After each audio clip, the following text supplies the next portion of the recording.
सोनसाखळी चोर पोलिसांच्या ताब्यात. क्राईम युनिट 2 ची कामगिरी. 6 लाखांचा मुद्देमाल हस्तगत.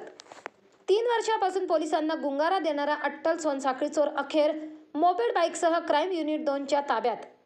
शहर परिसरात सोनसाखळी चोरीच्या वारंवार होणाऱ्या घटनांमुळे पोलिसांनी सोनसाखळी चोरांवर लक्ष केंद्रित करून तपास सुरू असताना परमेश्वर दराडे यांना मिळालेल्या गोपनीय बातमीवरून 25 जानेवारी रोजी युनिट 2 च्या टीमने गीताराम आसाराम रणपिसे वय 32 वर्ष राहणार साठेनगर गल्ली नंबर 5 वडाळा गाव इंदिरानगर नाशिक या संशयितास ताब्यात घेऊन त्याच्याकडे विचारपूस केली असता त्याने नाशिक शहर पोलीस आयुक्तालय हद्दीतील इंदिरानगर पोलीस ठाणे 4 गुन्हे, अंबड पोलीस ठाणे 3 गुन्हे, उपनगर पोलीस ठाणे 2 गुन्हे, पंचवटी पोलीस ठाणे 1 गुन्हा व म्हसरूळ पोलीस ठाणे 1 गुन्हा असे एकूण 11 चेन स्नॅचिंग गुन्हे केल्याचे कबूल केले.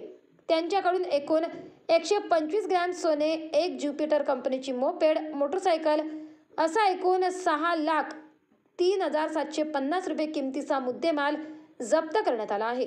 सदरची कामगिरी पोलीस आयुक्त संदीप कर्णिक, पोलीस उपायुक्त प्रशांत बच्छाव, सहाय्यक पोलीस आयुक्त डॉक्टर सीताराम कोल्हे यांच्या मार्गदर्शनाखाली गुन्हे शाखा युनिट क्रमांक 2 कडील वरिष्ठ पोलीस निरीक्षक अनिल शिंदे, पोलीस उपनिरीक्षक संदेश पाडवी, सहाय्यक पोलीस उपनिरीक्षक यशवंत बेंडकोळे, विवेक पाठक, परमेश्वर दराडे, सुनील आहेर, चंद्रकांत गवळी, प्रकाश महाजन, नंदकुमार नांदुर्डीकर, राजेंद्र घुमरे, गुलाब सोनार, सुहास क्षीरसागर, विजय वरंदळ, पोलीस अंमलदार तेजस मते, सोमनाथ जाधव, जितेंद्र वजिरे आदींनी केली आहे.